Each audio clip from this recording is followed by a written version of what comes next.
الحمد لله كفى والسلام على عباده الذين اصطفى أما بعد أعوذ بالله من الشيطان الرجيم بسم الله الرحمن الرحيم يريدون ليطفئوا نور الله بأفواههم والله متم نوره ولو كره الكافرون.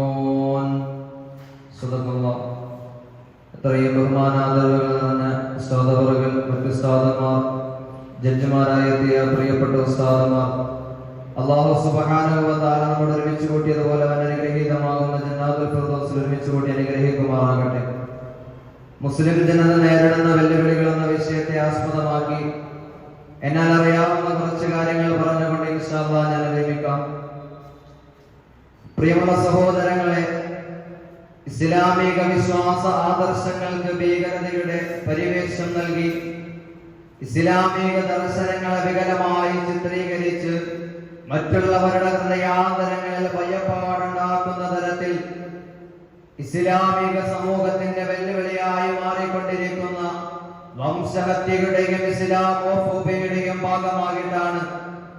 മിക്ക പാശ്ചാത്യ നാടുകളിലും ശിരോവസ്ത്രമണിയുന്നതും ഇസ്ലാമികമായി മൃഗങ്ങളെ അറുക്കുന്നതും പള്ളികളുടെ മിനാരങ്ങൾ കെട്ടിപ്പൊക്കുന്നതും നിയമപ്രകാരം കുറ്റകരമായി മാറിയത് ഇസ്ലാമോഫോബിയയുടെ ഭാഗമായിട്ടാണ്. സാമ്രാജ്യ സൈനിസ്റ്റ് കൂട്ടുകെട്ടുകൾ ഫലസ്തീനെ തച്ച് തകർത്ത് ഇസ്രായേലിനെ കെട്ടിപ്പടുത്തതും ഗസയിലും ഇറാഖിലും ലബനാനിലും സിറിയയിലും അടക്കം ബോസ്നിയയിലും കൊസോവയിലും റോഹിക്കയിലും അടക്കം റോഹിക്കയിലും നടക്കുന്ന അണമറിയാത്ത രക്തത്തിരിച്ചുകൾ തുടങ്ങി നബി സല്ലല്ലാഹു അലൈഹി വസല്ലമ തങ്ങളെ മോശമായി ചിത്രീകരിച്ച കാർട്ടൂൺ വരച്ച ഡെൻമാർക്കിലെ വിജ്ഞാന പത്രവും അതിനനുകൂലമായി സത്യവിരുദ്ധ പ്രസ്താവനകൾ വിളമ്പുന്ന മനോരോഗികളും ഈ വരികിലെ കണ്ണികളാണെങ്കിൽ ഏതോ പ്രത്യേക ശാസ്ത്രത്തിന്റെ പിൻബലത്തിൽ വെച്ച തീവ്രപദ ആവേശത്തിന്റെ ഭാഗമായി പാശ്ചാത്യ ലോകത്തും മറ്റും പടർന്നു പിടിച്ചുകൊണ്ടിരിക്കുന്ന IS പോലെയുള്ള തീവ്രവാദ സംഘടനകളിലൂടെ ഇസ്ലാമിക അധ്യാപനങ്ങളെ ദുർവ്യാഖ്യാനം ചെയ്തുകൊണ്ട് ISന്റെ നേതാക്കൾ ദുർവ്യാപകമായ പ്രത്യാഘാതങ്ങൾ സൃഷ്ടിക്കുമ്പോ 10 പേരെ മത തീവ്രവാദികളാക്കുമ്പോഴേക്കും 10,000 മതത്തിന്റെ ശത്രുക്കളാക്കി മാറ്റിക്കൊണ്ടിരിക്കുന്ന സാമ്രാജ്യത്വ ശക്തികളുടെ വെല്ലുവിളിയാണ് മുസ്ലിം സമുദായം എന്ന് നേരിട്ടുകൊണ്ടിരിക്കുന്നതെങ്കിൽ എന്റെ പ്രിയമുള്ള സഹോദരങ്ങളെ, ഇത്തരത്തിൽ മുസ്ലിം സമുദായത്തെ വർഗീയമായി ആക്രമിച്ചുകൊണ്ടിരിക്കുന്ന ഈ ഫാസിസ്റ്റ് ശക്തികൾ ഇന്ത്യയിലും മറ്റെല്ലാ രാജ്യങ്ങളിലുമായി കടന്നുകൊണ്ടിരിക്കുമ്പോ സായുധ പോരാട്ടത്തിനപ്പുറം ഭൗതികമായ നീക്കങ്ങൾക്ക് മാത്രമേ ഇസ്ലാമിനെ തകർക്കാൻ കഴിയുള്ളൂ എന്ന് മനസ്സിലാക്കിയതോടെ തുടക്കം കുറിച്ച ഓറിയന്റലിസം എന്ന തൂലിക യുദ്ധത്തിന്റെ അനുയായികളായ സൽമാൻ റുഷ്ദിയും തസ്ലീമാ നസ്റുമടക്കമുള്ളവർ വാർത്താ മാധ്യമങ്ങളിൽ സജീവമാകുന്നതിന്റെ പേരിൽ എന്നറിയോ? ഇവരൊക്കെയും ഇസ്ലാമിക വിരോധികളായതിന്റെ പേരിൽ മാത്രമാണ്. ഇസ്ലാമിന്റെ വിരോധികളായതിന്റെ പേരിൽ മാത്രമാണ്. പ്രിയമുള്ളവരെ, ഇസ്ലാമോഫോബിയയുടെ മുത്തലാഖിലൂടെയും ഏകസിവിൽ കോഡിലൂടെയും ലൗകികാദിലൂടെയും കടന്ന ധാർമ്മിക മൂല്യബോധങ്ങളെ പഠിപ്പിക്കുന്ന മദ്രസകൾ മുഴുവനും അടച്ചുപൂട്ടപ്പെടുവാനും വഖഫ് സ്വത്തുക്കൾ സദാചാരവാദികൾ വഖഫ് സ്വത്തുക്കളെ കയ്യേറുന്നതിനുള്ള സദാചാരവാദികൾ നടത്തുന്ന മുഴുവനെയും ഇസ്ലാമിക സമുദായം നേരിടുന്ന വെല്ലുവിളിയുടെ ഭാഗമായിട്ടാണെങ്കിൽ എന്റെ പ്രിയമുള്ള സഹോദരങ്ങളെ, ഇസ്ലാമിക സനാതന മൂല്യങ്ങളെ സത്യസന്ധമായ നിലയിൽ ജനങ്ങളിലേക്ക് എത്തിക്കലും തീവ്രത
മുസ്ലിം ന്യൂനപക്ഷങ്ങൾക്ക് നേരെയുള്ള ആക്രമണങ്ങളും അതിക്രമങ്ങളും അഴിച്ചുവിടുമ്പോഴും 5000 വർഷങ്ങൾക്ക് മുമ്പ് മനുവിന്റെ കാലം മുതൽ തുടങ്ങിയ ഈ അതിക്രമം BC 3000 ആര്യാധിനിവേശത്തോടെ തുടക്കം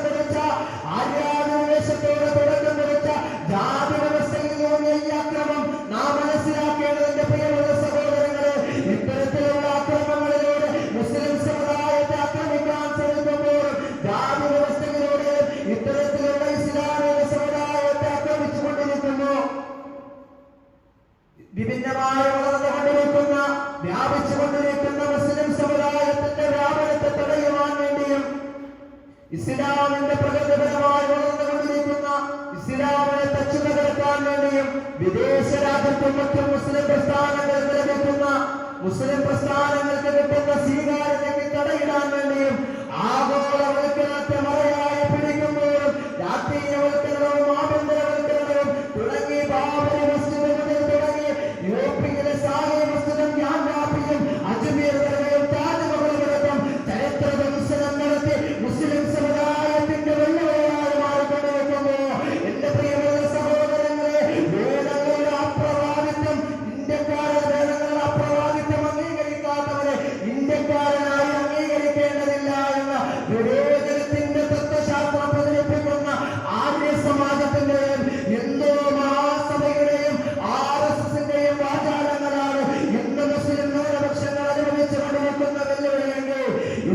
ഇത്തരത്തിൽ ഇസ്ലാമിനെ തകർക്കാൻ ശ്രമിക്കുന്നവരെ കുറിച്ച് മുസ്ലിം സമുദായത്തെ തലപറ്റിക്കാൻ ശ്രമിക്കുന്നവരെ കുറിച്ച് നൂറ്റാണ്ടുകൾക്ക് മുമ്പ് അല്ലാഹുവിന്റെ പരിശുദ്ധമായ ഖുർആൻ പറഞ്ഞല്ലോ,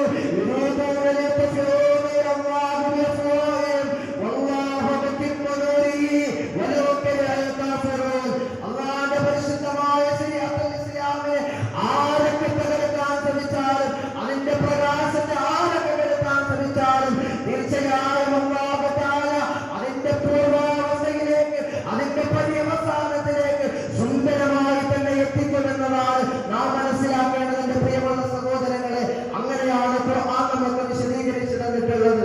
അതുകൊണ്ട് എന്റെ പ്രിയമുള്ള സഹോദരങ്ങളെ, മുസ്ലിമീങ്ങളായ നാം ഈ വെല്ലുവിളികളിലൊന്നും നമ്മുടെ ഈമാനിനെ തളർത്തിക്കാതെ ഈമാനിനെ വ്യതിചലിച്ചു പോകാതെ ഇസ്ലാമിലായി ഈമാനിലായി